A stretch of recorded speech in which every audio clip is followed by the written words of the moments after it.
Hello and welcome everybody to 2001. Even golfers probably don't remember this club very well. You guys would remember things like that's the year that Harry Potter and the Sorcerer's Stone came out, the movie, not the book, and Shrek came out.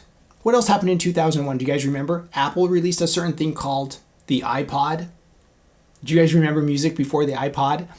Yeah, you had mini discs, right? I actually knew somebody who had a mini disc. One of my golfing buddies had a mini disc player, and they had little MP3 players, and they had different things. But when the iPod came out, it just blew our minds with music. We're like, no Discman? There's no mini disc? You can download it and look at the cool interface. It was so cool. It was the coolest thing ever. In college, I remember like all the cool kids had an iPod. Not me though, I didn't have one. You remember the old mechanical whirly, like you could switch? I need to stop talking about the iPod. It was super cool. Liquidmetal came out with a driver. Let's have a look underneath the canister here and see what Liquidmetal's all about. This is what liquid looks like. We all know what liquid looks like. Got it? All right. Now we're going to go to Liquidmetal, and this is not Liquidmetal. This is Trimetal. That was really an accident. I don't know why it's farther away, but we have... Oh, there. Sorry, everybody. You know what? Maybe I'll keep that in. We have Liquidmetal. So Liquidmetal, very different from liquid, as it's not liquid. So this... Sometimes design... When you let an engineer design something, sometimes it's just kind of like, okay, let's just roll with it. So we have what looks like an exposed piece of liquid metal here. And then, of course, you're going to have a little drop, like it's dripping, like it's liquid down here, right? I'm surprised I didn't write amorphous material. No, it's just a drop shaped, all right? Yeah, they went with a drop-shaped theme, a teardrop-shaped theme for the sole of a golf club. All right, it's okay. And then we have a little wing right here with one. We have the Liquidmetal logo right here, which looks like very much like it could be an LA Dodgers or something logo with like somebody swinging a bat, but let's not get lost on that. The degree of the loft here on the club, 9.5. Then we have Liquidmetal Pure Energy Transfer. All right. Painted around the skirt here. No branding on the toe. Really shiny. You can see my camera and the light above it. It's really shiny. Spinning around the hosel here. Very short hosel. Little ferrule here. One silver ring. We move up this graphite. Liquidmetal branded graphite. Why don't you make this out of Liquidmetal? Liquidmetal. And then we have Smooth Jazz 106 FM. Wait, nope. This is just the 901, 990i system. Gosh, I'm struggling today. Synchronized energy. That's the SES, whatever. Lightweight graphite. I'm spending way too long on this. All right. So you can see another drop here from the liquid. See how it's dripping off the Liquidmetal logo. Gosh, this is just a treasure trove of all sorts of fun nonsense. This is my sticker reminding me 2001. This is the Liquidmetal rubber grip, but it's rubber branded Liquidmetal. I love the branding on this. It's just so unique. Sorry, I totally bumped the camera. The grip is made by Lamkin and made in the USA. Is that Lamkin or is that a Liquidmetal? That's a Liquidmetal logo. All right, it's a Liquidmetal branded, made in the USA grip, made by who knows who, with kind of a wrap, like a tour wrap style grip. I had way too much fun doing this close-up. All right, let's get this on the range and see how it is dynamically. Liquidmetal driver. This famously has a new material called Liquidmetal. It's still called Liquidmetal. Talk about that here later in the show. So, turn of the millennium, new millennium coming. We need new materials, and this is one of them. So titanium clubs have already been out, so they invented something better, supposedly, with more rebound. So this is, my understanding is this is the original, which is illegal. They came out with another one that was legal, but it was kind of already too late for the brand at that point. So as far as I can tell, as far as the golf club manufacturer kind of fell off the face of the earth. So Liquidmetal, pure energy transfer, and we're looking to see how that pure energy transfer deals with this wind into left to right.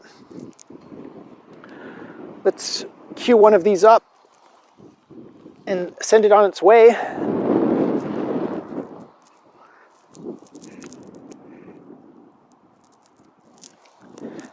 No idea where it's going to go. I have a good idea. There are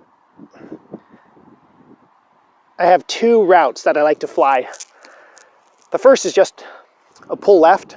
The second is pretty straight, but then slicing off to the right. So with the wind left to right, I think that's what we're going to put that's where we're going to put our money. Yeah, it looks pretty straight, and it's moving off to the right. Carried over 200.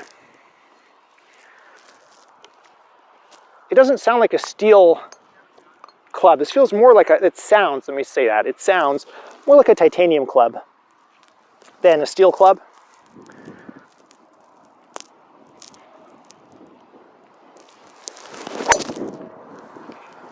That one was right into the wind. Wow, that one carried real far. Holy smokes. Caught that one clean. Yeah, I mean, would I play this? It's illegal, you know. Do I really care? I don't know what advantage I'm getting from this. I think I get more of an advantage from forgiveness than I do from a really hot face. I don't know how you guys feel about that. Let me know your thoughts about that in the comments below. Would you rather have like a small club that's totally illegal, that goes really far? Or would you rather have like a big club that's forgiving but legal? Yeah, very consistent. I've hit 3 right down there.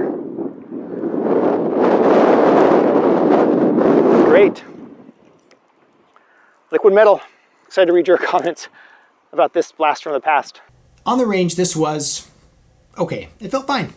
It felt like more like a Great Big Bertha than like a Pittsburgh Persimmon. Does that work for everybody who watches this channel? And look how shiny the face is. It's crazy shiny. Like, it's ridiculously shiny. That's one of the properties that people like about it. Remember how I mentioned a certain company named Apple came out with this iPod thing? Apple has licensed this material for all sorts of things. You know, the last thing that I'm familiar with them making with it? Not an iPod, but on your Apple phone. Remember how in your box buried somewhere deep inside the bowels of the thing, they have this little tool, this little flat tool with a little pointy end that you use to extract your SIM card. You push it in and the SIM card pops out and you get your SIM card. That material, that little ejector, little thing, with the pointy thing, the metal thing, is made out of, my understanding is, liquid metal. Pretty cool, right? But as a golf club, so like Apple, you can use it for all sorts of things. Apple loves it that it stays shiny longer than other materials.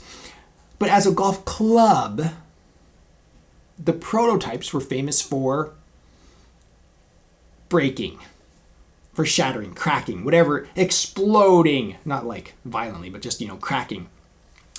So I'm hesitant to use this. I love the material. It's a weird feeling, liking the material more than the golf club. So as material, yes, it's super great. Cool. Apple, you know, I mean, great technology. But as a golf club, it's just, dare I say it? I was going to say boring. That's the wrong word. I'm going about this the wrong way. This is like playing a slot machine. You could hit the jackpot at any point and this thing could just explode. Whoa, what happened? It totally cracked. It broke in half, whatever. That's super exciting. It's just like you spin the wheel and just hope for roll the dice and just hope for the best, right? That's what this is. Because when I'm hitting it, I only hit it like 3 times. I'm like, that's enough. I'm just going to stop here because I don't want this thing to break on me because I need it for this camera part, for the review. That's what this brings. Just this unparalleled, nervous excitement to the driving range. For me personally, I'm not going to put this in my range bag. I'm just going to hang on to it as like a cool novelty. And that's to me what it is. But everybody's going to have their own opinion. So let me know in the comments below what you think of the Liquidmetal drivers. I think they came out with a second one that was conforming. And I don't know if they solved the cracking problem with that one. Maybe we'll have to get it on camera. Its older sister, and see how it does. So excited to read your comments. And as usual, thank you so much to my patrons for your support. I really appreciate it. You can also support this channel by visiting my Amazon shop. I'll put a link in the description below. I am an Amazon associate. I make proceeds from qualifying purchases. Thank you everybody for watching. I am not Liquidmetal. I am the vintage liquid, the vintage golfer.